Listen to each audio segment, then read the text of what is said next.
باسم جمعية جامعة محيط نرحب بالجميع ونرحب بكافة الحاضرين وبكافة التفاعلات اللي قاعدين نلمسوا فيها على صفحة الجمعية واهتمام طلبة وزملاء بالمناشط لهذه الجمعية، ونأمل أن إن شاء الله هذا العدد يتزايد بصفة تدريجية، لأنه هذا في الحقيقة هو الضامن الأساسي للتواصل ولديمومة هذه الجمعية وتنمية الأنشطة نتاعها.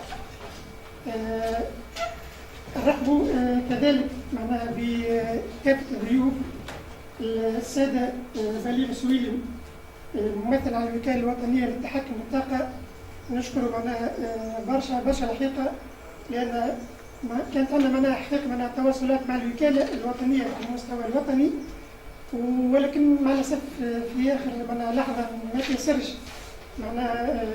تأمين ممثل عنا من تونس نحب نقول، فالتجأنا اتصال بسي بليغ مشكورة منذ أمس فقط، فيعمل مجهود كبير من أجل أنه يساهم المداخلة في هذا الموضوع. ونشكر كذلك الزميل وصديق الدراسة سي أنيس الدبابي ممثل عن الشركة التونسية للكهرباء والغاز. كذلك نشكر سي سليم بسباس ممثل عن الشركة التونسية لاستغلال وتوزيع المياه، كذلك عمل مجهود كبير في الحقيقة، لأنه كان أحد زملاء مش يمثلوا في هذه التظاهرة، لكن مع الأسف والدته وفاة ربي يرحمها، فسي سليم في آخر لحظة الحق مشكور أخذ المسؤولية ويشرفنا أن يكون معنا في هذه التظاهرة. التظاهرة هذه في الحقيقة اخترناها هذه السنة، واللي هي أول فعالية نجم نقول لجمعيتنا. اخترنا أن نطرح هذا الموضوع التحكم في الطاقة خيار أم ضرورة. موضوع الطاقة تبارك الله الكل ما يخصكمش، أنه موضوع الساعة لا فقط على مستوى الوطني، ولكن هو موضوع يهم عديد الدول العالم. العروات كما تشوفوا ما نقولش استفزازي شويه، ولكن حبيناه يحث ربما السامع او القارئ للبحث على الاجابه عن هذا السؤال: هل هو خيار التحكم في الطاقه ام ضروره يفرضها الواقع؟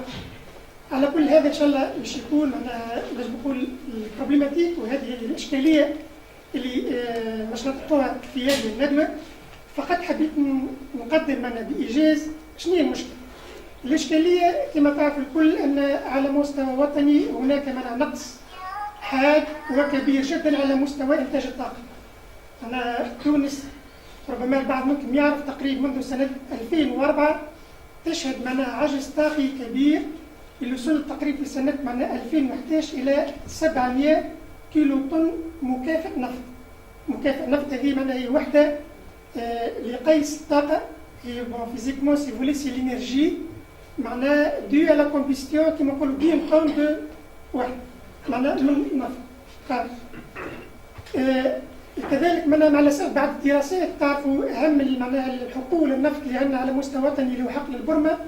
بعض الدراسات تقول اللي الحقل هذا مع الاسف ربما في حدود سنه 2025 مهدد بالنضوج تماما. دونك مواردنا محدوده، الامكانياتنا كذلك محدوده، اضف الى ذلك ارتفاع المتواصل في الاسعار العالميه بترول. هذه الاشكاليه الاولى فيما يخص المصادر والامكانيات. نحطوا بجنبها مع الاسف هو سوء التصرف للمواطن التونسي عموما. مواطن بميم كبيره ولا سيتويان افيك ان سي ماجستير. نجم نذكر من المرأة تلقاها تغسل في الماعون شيش تمشي تمسمس كاس بعد مغرفة بعد فرشيتة، وعندنا رزمون نوعية أخرى، وهذا الأصل اللي تلقاها تحط بار باش تمسح فيه الماعون، بعد باش تنظف وبعد باش تشل. فهمت؟ شكون كذلك على مستوى مثلا الكلية كم من أستاذ يخرج ويخلي نجم نقول إذا كان عنده كليماتيزور يشتغل، إذا كان تفضل وفى الكليماتيزور الإنارة بتاع البيرو أعتقد في كثير من الأحيان ما يتفضلهاش، والأورديناتور اللي ترأيله بالنسبة لي ما يستهلكش كثير من الطاقة ما يفضلوش. في بعض الدراسات تبين أن مجرد الاقتصاد فقط في الفوانيس الإنارة فقط معناها كنا نعملوا بالقاعده البسيطه اللي نركض احنا في جلد صغار معناها في الدار برد الضوء ما تشعلوش طفيه. هذه جمله فقط بعد دراسات تبين اللي تنجم تمكننا من اقتصاد حتى 17% من معناها مصاريف الاستهلاك الاناره، بحيث اضيف اليها مع الاسف معناها هوني على مستوى الكليه واعتقد بجانبنا من المدرسه وغيرها قله الاعتناء معناها بالانستالاسيون. شفنا احيان كثيره معناها دي شاز دو يقعدوا بالايام اذا كان ما نقولش اسابيع والماء معناها قاعد ضايع. في الحقيقه حبينا هذه معناها الندوه للحديث بالتحسيس اولا بقله وخطوره نقص الموارد على مستوى وطني، والاهم من هذا حسب رايي الخاص لانه الموضوع دائما يتطلب اكيد اعتمادات وقرارات سياسيه وغيرها، ولكن بالنسبه لي كجمعيه واللي ربما ان شاء الله نمشيو فيه ونخرجوا فيه كخلاصه من هذه الندوه هو الاتفاق على معناها ثقافه جديده وسلوك جديد في التعامل مع مصابيح الاناره، مع تشغيل اجهزتنا من كمبيوتر من مبرد من مكيف وغيره. على كل لا اطيل عليكم، اعتقد من الزملاء ممثلين معناها للمجالات الثلاثه، المعذره اضفنا كذلك اسمح لي مدام سلمى لكذلك تحسيس باهميه الموضوع. شاركنا كذلك زميلتنا معناها والجديد والناشط والفاعل ولها كل الشكر مع بقيه الزملاء في تامين هذه التظاهره مدام سلمى بدوي. قدمنا دراسه عن استهلاك الطاقه مثلا في الكليه تاعنا، ونشوفوا مثلا احنا كمؤسسه قداش قاعدين نصرفوا فقط معناها لاستهلاك معناها الماء والكهرباء، وربما هذا يكون لنا حافز باش نبحثوا كلنا ان شاء الله معناها كجامعيين ولا كناس عاملين في الفضاء الجامعي، عملاء واساتذه وخبراء واداريين وغيرهم لايجاد معناها حلول لهذه المشاكل. لا اطيل عليكم، كما تشوفوا البرنامج ان شاء الله باش نبداو بمداخله لسي بالي بسويلم، فليتفضل مشكورا. بارك الله فيك سي صالح. قبل كل شيء ماذا لي نشكر الجمعيه اللي فكرت ونظمت مثل هذه التظاهره اللي نثمنوها من نجموا كان نثمنوها ونأكدوا على اهميتها، وان شاء الله تتكرر في مناسبات قادمه. ونعرفوا اللي تو في الفتره هذه بالذات بالتوازي مع الحوار الوطني اللي هي السياسه فما حوار وطني حول الطاقه، وان شاء الله يكون انجح من الحوار الوطني. دونك شفت اللي البرنامج مكتوب باللغه الفرنسيه، ونعرف اللي بصفه عامه في الجامعات ممكن يكون ثم حضور نتاع اخوه من اشقائنا من بلدان اخرين، دونك حتى المداخله عملتها باللغه الفرنسيه كان ما ترجمهاش.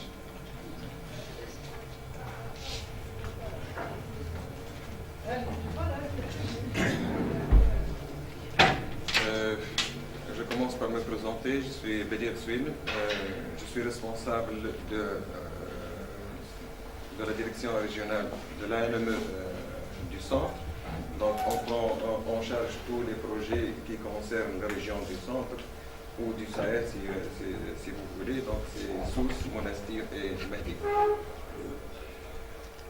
Donc, mon plan d'exposé, on va parler tout d'abord un petit peu de la politique d'efficacité énergétique, l'impact de cette politique et puis les orientations stratégiques et politiques de l'État à long terme. Donc, en parlant, pour joindre ce qui a été avancé par mon collègue, il y a un déficit énorme de la balance énergétique et qui ne cesse de s'aggraver. Ce graphique montre que ce déficit a commencé depuis l'année 2000. On avait un excédent considérable dans les années 80, grâce notamment au champ d'Elborm, mais petit à petit, ça commence à s'épuiser jusqu'en 2000. Là, la mise était renversée et on a commencé une phase de déficit dont donc on consomme plus qu'on produit. Et ce déficit a atteint en 2012 1635 kilotètres. Le TEP, c'est une unité qui unifie toutes les formes d'énergie. Donc, on ne va pas parler de gaz, d'électricité ou de pétrole. Il y a cette unité, le TEP, la tonne équivalent pétrole, unifie toutes les formes d'énergie consommée. Donc, dans tout notre exposé, on va utiliser cette unité. Ici, c'est un graphique qui détaille un peu plus l'offre on trouve en rouge les barres qui représentent les ressources de l'État par année, et puis le graphique en bleu montre la consommation nationale. On voit très bien, l'équilibre a été atteint entre 2000 et 2001 à peu près, et puis on commence à avoir ce déficit à partir de 2001. En 2012, l'année dernière, ce déficit était de 1,6 million de têtes, donc soit à peu près 19% de la demande nationale d'énergie, toute forme d'énergie confondue, bien sûr. Le coût d'approvisionnement, on sait que le prix d'importation de pétrole n'est pas fixe, il est tributaire des conditions dans tout le monde. On sait très bien qu'en 2008, il y avait un pic qui a atteint $125 le baril, et même plus. Et ce coût varie d'une année à une autre. En 2012, le coût d'approvisionnement d'une tête d'énergie primaire était de 993 dinars. On parle beaucoup de la subvention de l'État pour l'énergie, et on juge que cette subvention accable quelque part le budget de l'État, et en France, beaucoup de décisions ont été prises, telles que la suspension de la taxe sur les véhicules et la suspension des augmentations des prix de l'énergie. Même si ce sont des décisions douloureuses, ils ne peuvent que apporter du bien pour le budget de l'État. On voit très bien qu'entre 2004 et 2012, la subvention était de 7 000 millions de dinars. Donc, ce sont des montants cumulés sur des années, et ça pèse. En 2012, la subvention de l'État était de 2100 millions de dinars à peu près, ce qui constitue quelque part 10% du budget de l'État. C'est une part considérable quand même. Une demande de plus en plus importante, on voit que, enfin ça c'est par habitant, le confort augmente d'une année à l'autre, les équipements électroménagers ont certains étaient un luxe dans les années 90 et 80, maintenant ça devient une nécessité, notamment par exemple, pour ne citer que les climatiseurs. Avant c'était un luxe énorme, maintenant rares sont les ménages qui ne possèdent pas de climatiseur ou de réfrigérateur ou de télévision. Donc en 90, la consommation en tête par an et par habitant était de 0,44. Elle a atteint en 2010 0,6 têtes par habitant et par an. Et en 2030, on projette, on estime que ce sera de 1,25 têtes par habitant et par an. Donc c'est une augmentation de 300%. On parle aussi, enfin, il faut donner aussi de l'importance aux gaz à effet de serre, on parle beaucoup de ça, qui sont responsables des changements climatiques et de réchauffement de la planète et tout ça. Donc on voit très bien que de 2000 à 2012, les émanations, notamment de CO2, en tête équivalent au CO2, c'est passé de 21,5 à peu près 30 ou 28 kilotêtes de CO2 par an. Face à toutes ces conditions, l'État n'a pas resté les bras croisés, disons. Donc, elle a mis en place une politique de maîtrise de l'énergie qui ne date pas d'aujourd'hui. Donc, il y a une assise institutionnelle qui est l'Agence nationale de maîtrise de l'énergie, qui a été créée en 1985. Et puis, il y a eu la mise en place d'un cadre réglementaire, notamment l'apparition de différentes lois sur la maîtrise de l'énergie et diverses incitations financières pour encourager divers investisseurs à investir soit dans la maîtrise de l'énergie, soit dans l'exploitation des énergies renouvelables, notamment la création en 2005 du Fonds national de maîtrise de l'énergie. On reviendra un peu plus en détail sur ces trois axes. Donc, une politique intégrée qui repose sur les trois axes principaux ou instruments essentiels si vous voulez. L'institutionnel, c'était la création de l'Agence nationale pour la maîtrise de l'énergie en 1985. Et puis la création de task force spécifiques, ça a commencé depuis quelques années. La task force, ce sont des commissions de compétences constituées de compétences tunisiennes de divers domaines qui réfléchit sur un secteur bien déterminé tel que la cimenterie, les matériaux céramiques et tout, etc. L'hôtellerie, le bâtiment, donc il y a création d'une commission par secteur consommateur d'énergie.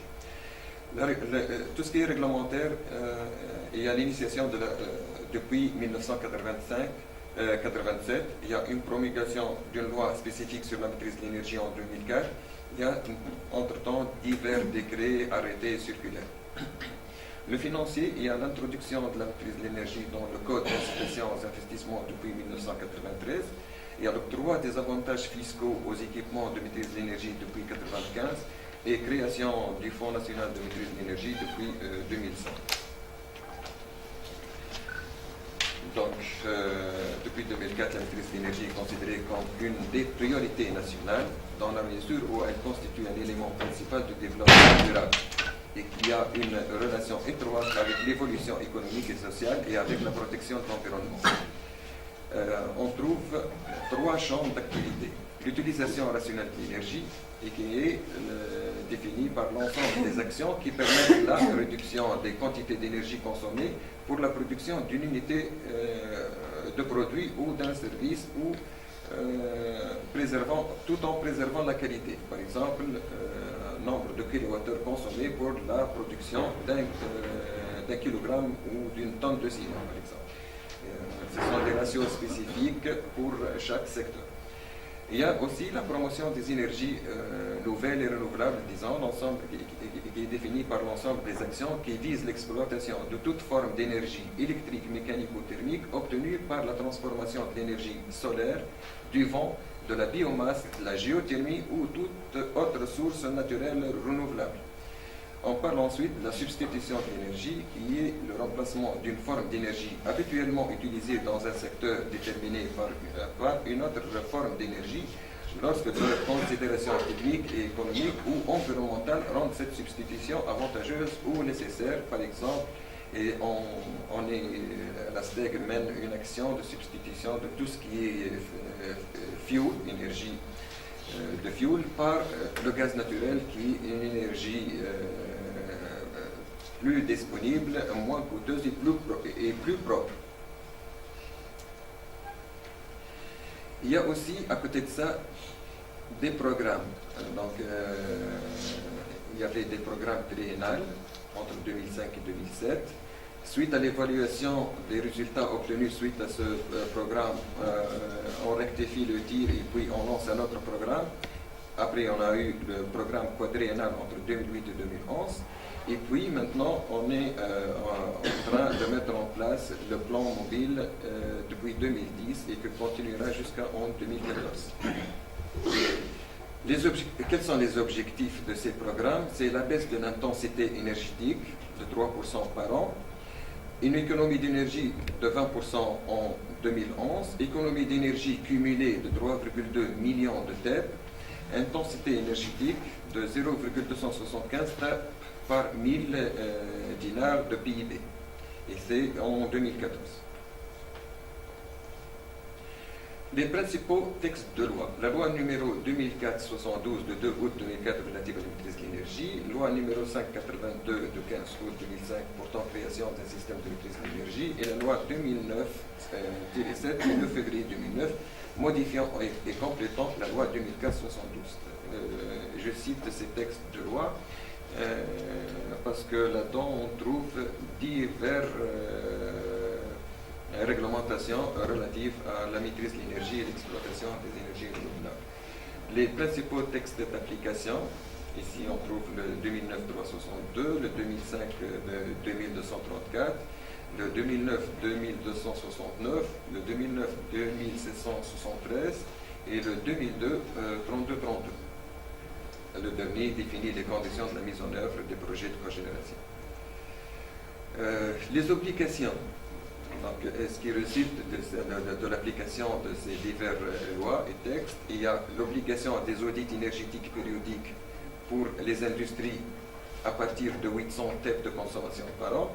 Pour le tertiaire et le transport, le tertiaire, on veut dire tout ce qui est hôtellerie, secteur hospitalier, grands bâtiments et tout. Et le transport, tout établissement qui consomme plus que 500 TEP par an, il est obligé par la loi de faire un audit énergétique. Qu'est-ce qu'un audit énergétique? C'est une étude effectuée par des experts agréés par l'agence qui constitue une description de l'existant et puis ça doit dégager un plan d'action pour réduire la consommation d'énergie de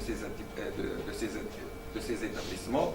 Et généralement, ça aboutit à un contrat-programme entre la NME et l'établissement. Par le biais de ce contrat, l'établissement s'engage à exécuter le plan d'action d'économie d'énergie de ce contrat-programme et l'État s'engage à verser les aides et avantages accordés par la loi. Donc, il y a la consultation énergétique préalable pour les grands projets, les nouveaux ou les extensions. Chaque projet industriel ou de bâtiment, s'il est un grand consommateur et dont le seuil dépasse le seuil d'assujettissement, il doit passer obligatoirement par la consultation préalable et l'avis préalable de l'ANE.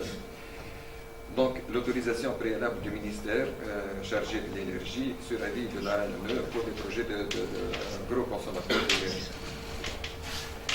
Les conditions d'accès au droit, il y a les conditions d'éligibilité aux aides publiques accordées au titre de la maîtrise de l'énergie, investissement immatériel ou matériel. L'autoproduction d'électricité, le droit d'utilisation du réseau électrique pour le transport d'électricité, le droit de vente des excédents de la production d'électricité à la STEC, les conditions de vente de ces excédents de la production à la STEC, la cogénération, les conditions d'éligibilité au statut de cogénérateur, le droit de vente des excédents de la production d'électricité à la STEC, les conditions de vente de ces excédents à la STEC. Donc, le Fonds national pour la maîtrise de l'énergie, il a été créé en 2005.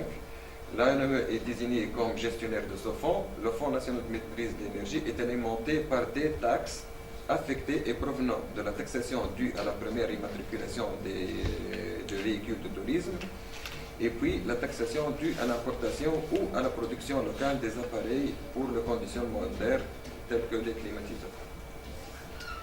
Donc, pour entrer en détail, les avantages accordés par le Fonds national de maîtrise de l'énergie pour l'audit énergétique, ce sont des études et des investissements immatériels. Le taux est de 70%, plafonné à 30 000 dinars. Le projet de démonstration, le taux est de 50% pour chaque projet de démonstration innovant. L'État donne 50% du coût de l'investissement, plafonné à 100 000 dinars. Les investissements immatériels, quels qu'ils soient, tels que contrat de suivi ou autre, et l'État accorde 70% de ces investissements avec un plafond de 70 000 dinars.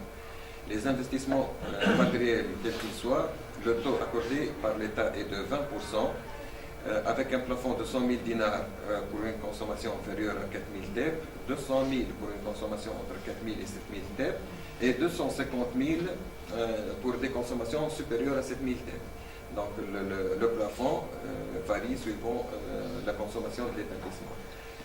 Autre avantage accordé par le Fonds national de maîtrise de l'énergie, si on raccorde des réseaux au gaz naturel, le taux est de 20% avec un plafond de 400 000 dinars. L'efficacité énergétique dans le secteur de pêche, 40% avec un plafond de 30 000 dinars. Les bons de diagnostic moteur pour les véhicules, le taux est de 20% avec un plafond de 6 000 dinars. Raccordement réseau gaz naturel résidentiel, le taux est de 20% avec 140 dinars par logement et 20 dinars par logement collectif. Le réseau solaire, le chauffage solaire de l'eau dans le secteur résidentiel, 200 dinars s'il s'agit d'un capteur de 1 à 3 mètres carrés et 400 dinars s'il s'agit d'un capteur de 3 à 7 mètres carrés. Ce sont des capteurs résidentiels individuels. Le chauffage solaire de l'eau dans le secteur tertiaire et industriel, cette valeur 30% est devenue 55%, notamment grâce aux apports par d'autres bailleurs de fonds, avec un plafond de 300 $ par mètre carré de capteur. Les avantages aussi accordés par le Fonds national de maîtrise de l'énergie pour la cogénération, 20% avec un plafond de 500 000 dinars par projet, l'éclairage et pompage solaire et éolien et pour les fermes, 40% avec un plafond de 20 000 dinars, production de biogaz, 40% avec un plafond de 20 000 dinars, génération d'électricité à partir de biogaz, 40% avec un plafond de 100 000 dinars, génération d'électricité photovoltaïque raccordée au réseau, ce qu'on appelle aussi bâtiment solaire, 30% avec un plafond de 2300 dinars par kilowatt-crête. Les avantages fiscaux, application de droits de douane minimum et suspension de la TVA sur les équipements et produits utilisés pour la maîtrise de l'énergie, et suspension de la TVA sur les biens d'équipement et les produits économiseurs en énergie acquis localement. Autre mécanisme de soutien, il y avait une ligne de crédit pour le financement de chauffe-eau solaire et photovoltaïque dans les résidentiels, 117 millions de dinars entre 2007 et 2011, totalement épuisé, 150 millions de dinars entre 2012 et 2016, réalisation supérieure aux prévisions. Donc les lignes de crédit de l'Association française de développement pour les entreprises, 40 millions de dinars entre 2007 et 2013, épuisé totalement. Ligne de crédit de la Banque mondiale pour les entreprises industrielles, 42 millions de dinars, prêts à long terme de la Banque mondiale garantis par la République tunisienne. On voit que ces fonds qui sont épuisés, ça montre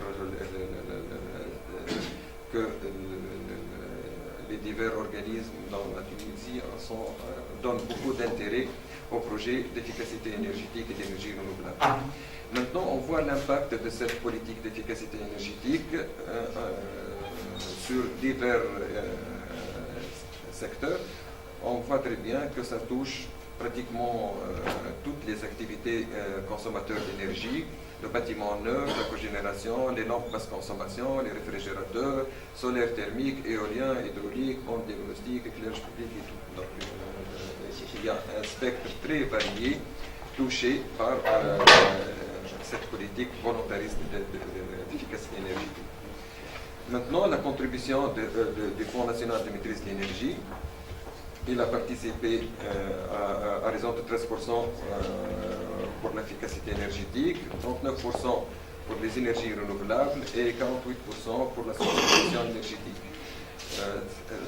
Ce fonds nous a permis d'économiser presque 1 million de TEP. La subvention de l'État évitée 450 millions de dinars et l'importation d'énergie limitée 750 millions de dinars. Ce sont des chiffres quand même considérables. L'évolution des contrats programmes signés avec les établissements, c'est une courbe ascendante dans divers secteurs, l'industrie, le transport et le tertiaire, ce qui montre, comme j'ai déjà dit, l'intérêt que donnent les consommateurs tunisiens pour les projets d'efficacité énergétique. Ici, l'évolution du parc de vente des lampes basse consommation. On voit que le citoyen tunisien donne de plus en plus de l'intérêt à l'économie d'énergie, notamment par un comportement d'acquisition de lampes économiques. On voit que ça évolue d'une année à une autre positivement. Ce qu'on voit en orangé, ce sont les ventes annuelles. En bleu, la courbe de tendance montre le parc cumulé. Ici, l'évolution de la capacité installée de cogénération.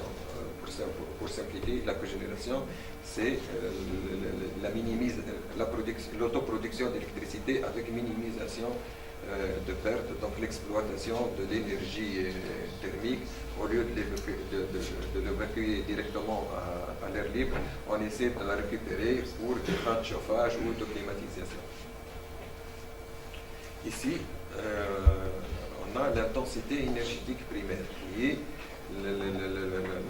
la quantité d'énergie consommée pour $1000 de PIB.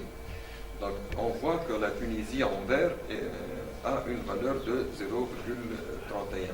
Elle est presque la moitié de l'intensité énergétique de la Chine. Et elle est comparable, elle se situe exactement à la moyenne mondiale, enfin plus élevée que la France et d'autres pays. Donc, et c'est l'objectif d'atteindre cette valeur d'intensité énergétique qu'on trouve dans des pays développés tels que la France ou l'Allemagne.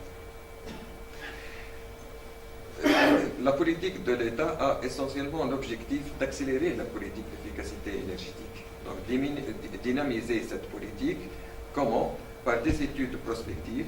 On a maintenant des études qui sont mises en place, le plan utilisation rationnelle de l'énergie, le plan ME maîtrise l'énergie dans les régions, et notamment on a commencé par la création de représentation, disons, régionale de la NME. Donc on a 6 maintenant qui est implanté dans diverses régions, et on pense que chaque région peut mieux gérer les objectifs et les projets de cette région, puisque le contexte qu'on trouve dans des régions du Sahel, par exemple, caractérisées par une balance entre activités industrielles et touristiques, n'est pas le même que dans d'autres zones caractérisées par l'agriculture ou autre. Donc, les projets nationaux peuvent être plus efficaces si on adapte ces projets à la réalité de chaque région.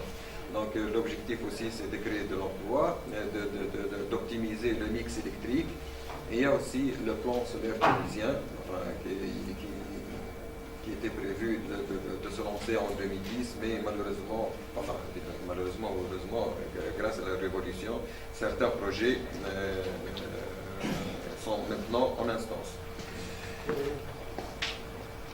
Ici, un des résultats de l'accélération de la politique de maîtrise de l'énergie, c'est un découplage entre le PIB et la consommation d'énergie primaire. Plus l'écart est important entre ces deux courbes, plus la politique de maîtrise de l'énergie est efficace. Donc on voit bien que les tendances montrent que la politique, quelque part entamée par l'État tunisien, devient de plus en plus efficace, puisque l'écart ne cesse de s'augmenter. Ici, les économies d'énergie provenant des actions d'utilisation rationnelle de l'énergie, entre les objectifs entre 2013 et 2016, c'est 5,4 millions de TEP. Entre 2017 et 2020, 12 millions de TEP. 29% de ces économies, on espère atteindre ça dans le secteur transport, 48% dans le secteur du bâtiment et 23% dans les secteurs de l'industrie. On voit très bien qu'en 2020, le secteur de bâtiment sera, notamment à cause de développement démographique, de l'évolution des ménages, de l'acquisition de plusieurs équipements dans les ménages, le secteur de bâtiment deviendra le secteur de consommation numéro 1. Il devancera même l'industrie qui était depuis des décennies à la première place de la consommation, et le transport en seconde position, notamment grâce à l'évolution des parcs de véhicules. Avant, on avait, je me rappelle que dans mon quartier, il y avait une seule voiture que tout le monde loue pour effectuer des courses ou ramener quelqu'un à l'hôpital. Maintenant, on trouve même certains ménages qui ont 2 voitures ou même 3. Prévision de la demande d'électricité, ici entre 2009 et 2030. Ce qu'on voit en rouge, c'est le scénario tendanciel, scénario sans la maîtrise de l'énergie ou sans programme d'efficacité énergétique. Et en vert, c'est le scénario objectif associé à une politique volontariste d'efficacité énergétique. Donc on espère atteindre 24% de réduction sur la demande d'énergie en 2030. Évolution de l'intensité énergétique en TEP par 1000 dinars de PIB, on voit que cette intensité ne cesse s'abaisser et on a atteint en 2012 le 0,31 et on espère atteindre abaisser ce taux-là jusqu'à atteindre la valeur de 0,17. Ici, l'économie d'énergie sur la période de 2004-2012 en kilotep, donc 6800 kilotep, soit 11% de la demande nationale d'énergie. Je m'excuse, enfin, mais la conclusion, la maîtrise de l'énergie est une nécessité. Merci. شكرا للسيد الوزير. طيب هو كان ممثل منع الوكاله الوطنيه اللي هو منع الهيئه نجم نقولوا منع الرسميه اللي مهتمه بهذا الموضوع، موضوع منع الطاقه والتحكم فيها. قدم بالطبيعه سياسه المنظمه الجميله. بعض هذه المشاريع في الحقيقه ناجح نسبيا، البعض الاخر يشهد منع تعثرات. نرجعوا ان شاء الله هذا في النقاش. احنا فضلنا نقدموا المداخلات الاربعه، ثم خاصه تقريبا ساعه للنقاش. بالتالي المداخله الثانيه كما قلت باش تكون من الاستاذ سامي البدوي، واللي تقدم دراسه منها ميدانيه منها واقعيه حول استهلاك الطاقه في المؤسسه الجميله لكليه العلوم والهندسه.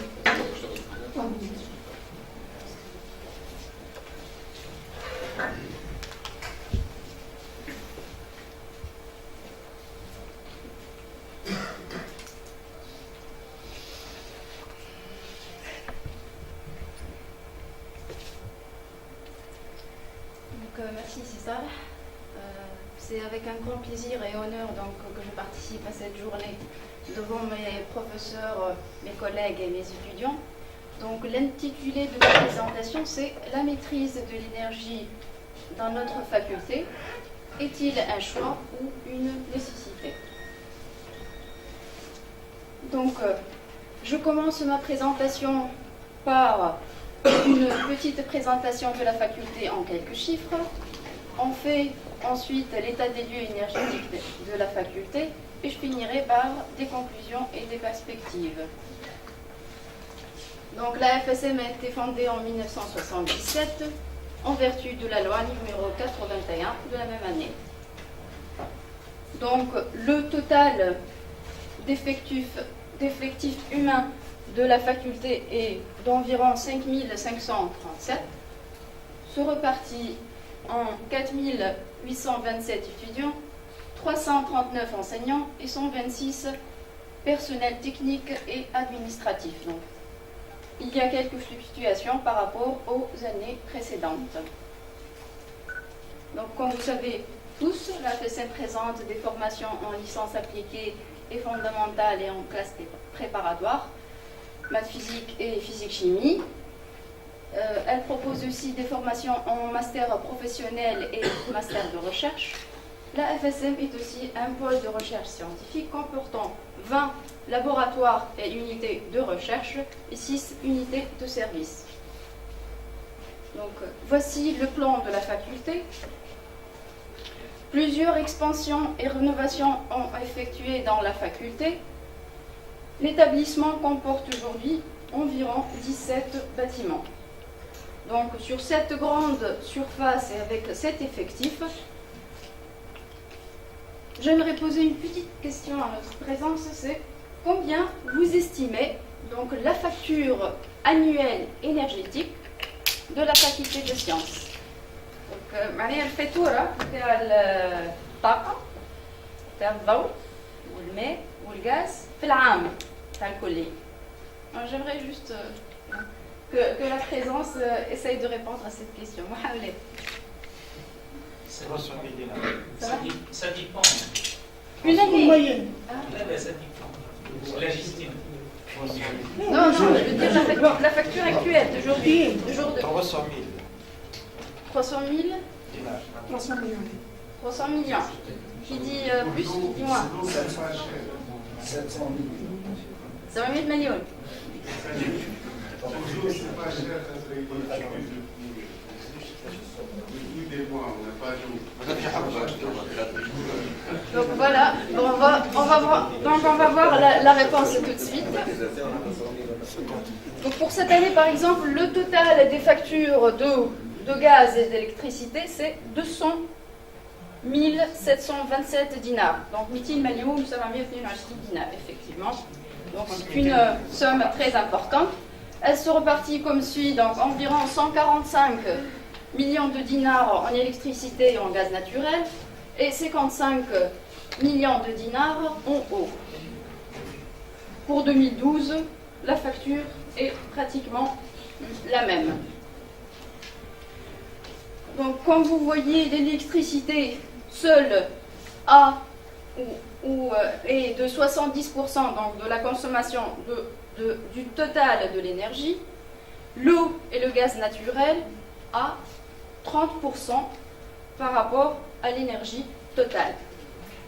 Donc, la deuxième question, c'est que présente donc le coût de cette consommation d'énergie par rapport au budget total de la faculté des sciences. Donc, si je joins le tableau que j'ai floté sur cette figure, on voit donc